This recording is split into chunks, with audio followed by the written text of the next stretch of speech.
Unatazama Ndizi TV.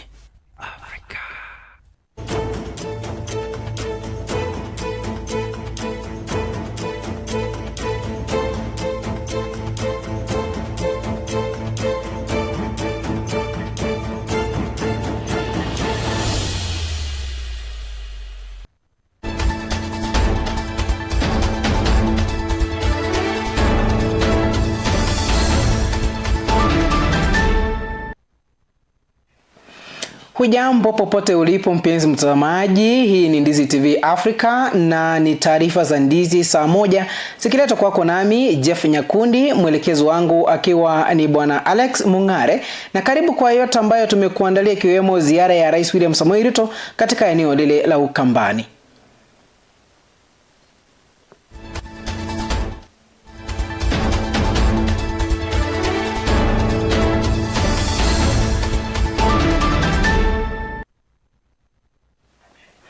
Ikiwa basi ni Alhamisi ya tarehe 13 mwezi wa 11 mwaka 2025. Karibu katika taarifa zetu. Tukianza ni kwamba Rais William Samoei Ruto ameongoza hafla ya uzinduzi wa mradi wa ujenzi na uboreshaji wa barabara za lami katika kaunti ya Kitui, juhudi zinazolenga kuboresha miundombinu na kuimarisha ukuaji wa uchumi wa eneo hilo. Hafla hiyo ilihudhuriwa na viongozi mbalimbali akiwemo naibu wa rais Profesa Kithure Kindiki pamoja na waziri wa leba Daktari Alfred Mutua. Mwandishi wetu Oro Nelfa na taarifa hiyo kwa kina. Rais William Ruto ametangaza rasmi kuanza kwa ujenzi wa barabara za kiwango cha lami katika kaunti ya Kitui. Akizungumza wakati wa uzinduzi huo, Rais Ruto alisema ametimiza ahadi aliyotoa kwamba shughuli za Wakenya wote zitaheshimiwa kwa kujenga masoko, nyumba nafuu na mabweni katika maeneo mbalimbali nchini. Na tukasema tutakuwa na mpango mkubwa ambayo italeta ajira kwa vijana, lakini tutajenga manyumba, tutajenga masoko, tutajenga hostels. Mimi nimekuja kuwaambia watu wa Kitui, serikali ya Kenya tumetoa 15 billion shillings kupitia kwa housing fund, ambayo sasa tutawajengea nyumba 6,000, tujenge soko 11, tujenge hostels ya watoto wa hapa 6,000, tuhakikishe ya kwamba hii Kitui inabadilika. Kati ya hiyo soko 11 ambayo tunajenga Kitui, moja yao ni hii ya hapa kwenu ya Kamuongo. Naibu Rais Kithure Kindiki amemshukuru Rais Ruto kwa miradi mbalimbali ya maendeleo inayotekelezwa katika kaunti ya Kitui, akisema hatua hizo zimeanza kubadilisha maisha ya wananchi, kuchochea shughuli za kiuchumi. Tunakushukuru kwa sababu hii barabara ilikuwa imekwama for more than 8 years. Na leo tumekuja kuzindua kusikanishwa kwa hii lami yetu kutoka hapa Kamugongo mpaka Kandwiwa, na mumesikia rais amesema after that atatusukumia pale Kyuso iende mpaka Seikuru na baadaye ifike Usweni, ifike pale kwangu nyumbani, ndio kuwe na shortcut ya kufika pale kwangu nyumbani. Kwa upande wake Daktari Alfred Mutua alisema kuwa wananchi hawataki tena kuwa upande wa upinzani, akisisitiza kuwa imetosha sasa na kwamba wanataka kushirikiana na serikali katika kuleta maendeleo nchini. Sisi hatutaki kuwa kwa opposition. Ukiangalia historia yetu, Paul Ngei alikuwa kwa serikali. Ukiangalia pia Kitili Mwendwa kwa serikali, General Ndolo kwa serikali, Mulu Mutisia kwa serikali, Gai Muli kwa serikali, hata Philip Manando alikuwa kwa serikali. Sasa sisi tunafanya nini huko kwa opposition? Hii tumedanganywa kwa muda mrefu, but enough is enough. Enough is enough.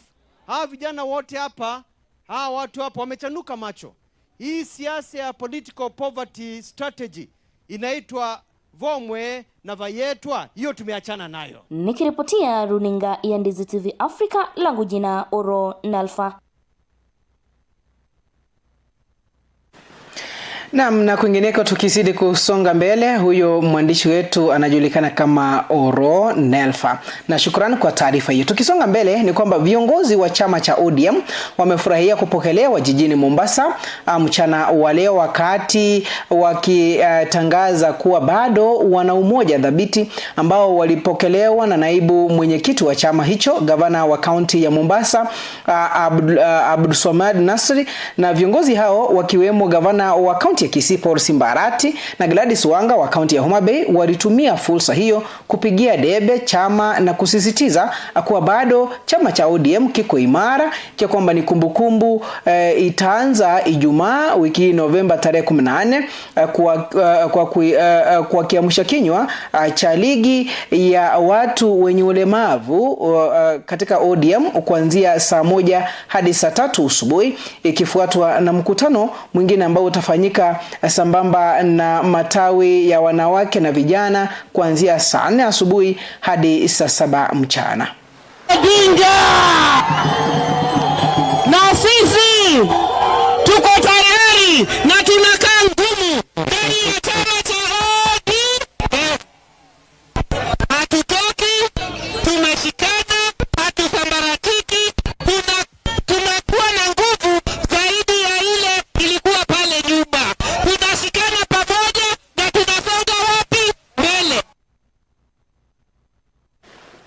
Na kwingineko katika kaunti ya tukielekea katika taarifa zingine ni kwamba wakazi wa kijiji cha Ageyo katika eneo bunge la Uriri kaunti ya Migori wanaishi kwa wasiwasi mkubwa kufuatia kuongezeka kwa matukio ya ujambazi yanayowalenga waendeshaji bodaboda. Tukio la hivi karibuni limemwacha dereva mmoja katika hali mahututi baada ya kushambuliwa na kukatwa na watu wasiojulikana.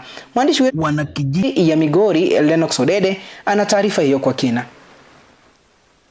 Cha Ayego, eneo bunge la Uriri, kaunti ya Migori, wanalalamikia kuongezeka kwa visa vya utovu wa usalama vinavyowakumba hasa waendeshaji wa bodaboda. Visa hivyo vinaripotiwa kuongezeka hasa wakati wanabodaboda wanaporejea nyumbani baada ya kazi, ambapo wamekuwa wakilengwa na wahalifu wanaowavamia kwa silaha hatari. Malalamishi haya yanajiri siku moja tu baada ya mwanabodaboda mmoja kuvamiwa na watu wasiojulikana, kukatwa kwa mapanga sehemu mbalimbali za mwili wake na kuachwa akiwa katika hali mahututi. Tunaanza na chief wa area kabla tuenda kwa wenye siasa. Tunaanza na chief wa Ego na tunataka uchunguzi ifanywe, wenye walifanya hiki kitendo wote wakamatwe, iletwe ndio sisi wenye tuko hapa wakaji wa hapa Ego tujue wakina nani walifanya hii na wakina nani walipanga hiki. Kosi mtu asitoka mahali na aanze kukata wenzake na panga bila mpangilio kabambi ilifanywa. I want to condemn with the strongest term possible what really happened the other day. Wakilaani kitendo hicho cha kinyama, wanabodaboda wa eneo hilo wanasema kuwa visa vya wizi na mashambulizi vimekuwa vikiongezeka bila hatua madhubuti kuchukuliwa na maafisa wa usalama. Wameeleza kuwa licha ya kutoa taarifa kwa polisi kuhusu matukio hayo, hakuna mshukiwa hata mmoja aliyekamatwa hadi sasa, jambo linalowaacha wakiwa na hofu kubwa. Tuko na shida hapa Ego kwa sababu security ya Ego sio mzuri. Tumekuwa na waizi wakiiba pikipiki wakienda tu na hakuna hatua yenye serikali imechukua. Juzi pia wamekatakata mtu hapa ako hospitalini, hakuna hatua hata wenye wanawasuku wajakamata hata mtu mmoja. Kwa hivyo maisha ya wanabiashara wa Ego hata pamoja na watu wa pikipiki iko pali pabaya. Wamejaribu kulia hii mambo ifikie serikali, hakuna hatua yenye serikali imechukua. Watu wa Ego wanalia kila mara, wenye biashara wanalia kila mara. Mtu anajibiwa anapeleka kesi zake mbele ya polisi. Si inafanywa, anapiga ripoti. Hakuna uchunguzi inafanywa, inaenda tu hivyo.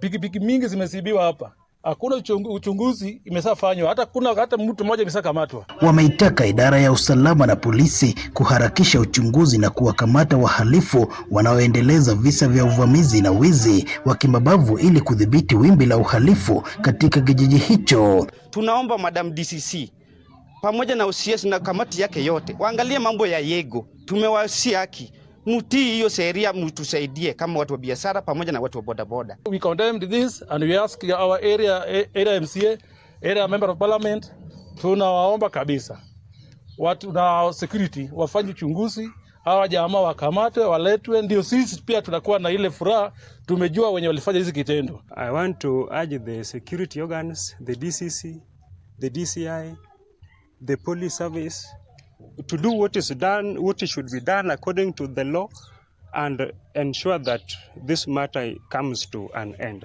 Nikiripotia Ndizi TV Africa kutoka kaunti ya Migori, mimi ni Lennox Odede.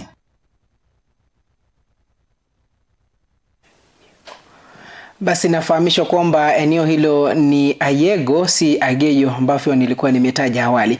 Na tukisidi kusonga mbele ni kwamba Tume Huru ya Uchaguzi na Mipaka IEBC imefanya mazungumzo rasmi na Baraza la Makanisa nchini NCCK kwa lengo la kuimarisha ushirikiano na kuhakikisha uchaguzi mkuu wa mwaka 2027 unafanyika kwa amani na utulivu kote nchini. Katika kikao hicho, IEBC iliwaomba viongozi wa kidini walioko chini ya mwavuli wa NCCK kutumia nafasi zao za kiroho na ushawishi wao katika jamii kuhubiri ujumbe wa amani, mshikamano na uvumilivu miongoni mwa Wakenya, hasa wakati taifa linapojiandaa kwa uchaguzi wa 2027. Kwa upande wao, viongozi wa NCCK walieleza utayari wao wa kushirikiana na IEBC katika juhudi za kuleta amani na kuhakikisha kuwa uchaguzi wa mwaka 2027 unakuwa huru na wa haki unaoendeshwa kwa mujibu wa sheria. Walikubaliana kuwa amani ni msingi wa maendeleo ya taifa na kwamba jukumu hilo ni la umoja ama ni la mmoja wetu ama ni la kila mmoja wetu bila kujali utofauti wa kisiasa au kidini. Tukianza kutuma voter registration, tunaanza eneo bunge zote.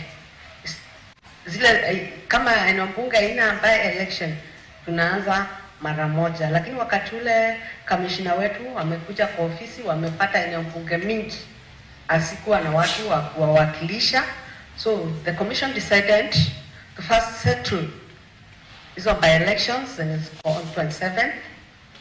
Then from there they are planning on how we can have the mass voter registration. Na mass voter registration mnajuanga tunakuanga na a certain number depending on the number of polling station and the area, and then we do a plan of how we can reach each and every area within the constituency, and those clerks give us daily report. Na wakati huo tutakuwa na hata wale wa kufunza watu umuhimu wa kuchukua kura. Tunahakikisha kwamba usalama umehakikishwa kila mahali. Although tunasemanga kwamba security starts with you.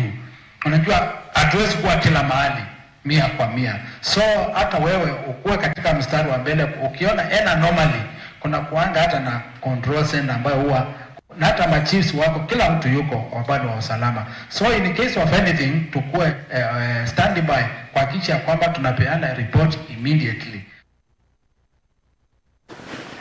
Na kwingineko ni kwamba maaskofu wa kanisa Katoliki wameelezea wasiwasi wao kuhusu sheria mpya ya kudhibiti matumizi ya mitandao, wakionya kuwa huenda ikatumika kuwanyamazisha wanaoikosoa serikali na kufunja haki za kimsingi za wananchi. Wakizungumza na wanahabari, maaskofu hao wamesisitiza haja ya kupitia upya sheria hiyo ili kuondoa vipengele vyenye dalili za ukandamizaji. Wametaja kuwa mswada huo uliopitishwa kwa pupa bila mashauriano ya kutosha. Hata hivyo, wamehimiza Wakenya kuendelea kutumia mitandao kwa nidhamu na kuwajibika. On the Computer Misuse and Cyber Crimes Amendment Act and the Land Amendment Act number 21 of 2025 were crafted and enacted in a hurry. Kenyans have raised substantial concerns about the amendments which were signed into law. We strongly recommend a necessary review of freedom they ought to protect. Meaningful public participation would be necessary. The fears Kenyans have expressed regarding these new laws should not be brushed off. They deserve to be listened to and, where necessary, corrective measures taken. Specifically, it seems that the Computer Misuse and Cybercrimes Amendment Act can be abused to silence government critics, to abuse the rights to privacy, or even to manipulate the electoral process. Na zikiwa zimekatika dakika 17 baada ya saa 1 jioni, tunapoendelea kukupasha yale ambayo yaliyomo katika ndizi saa 1, tutakuwa tunapumzika ama tutakuwa tunachukua mapumziko mafupi. Tukirejea tutakuwa nikiendelea kukufahamisha yale yote ambayo yameendelea huku nchini na kile ambacho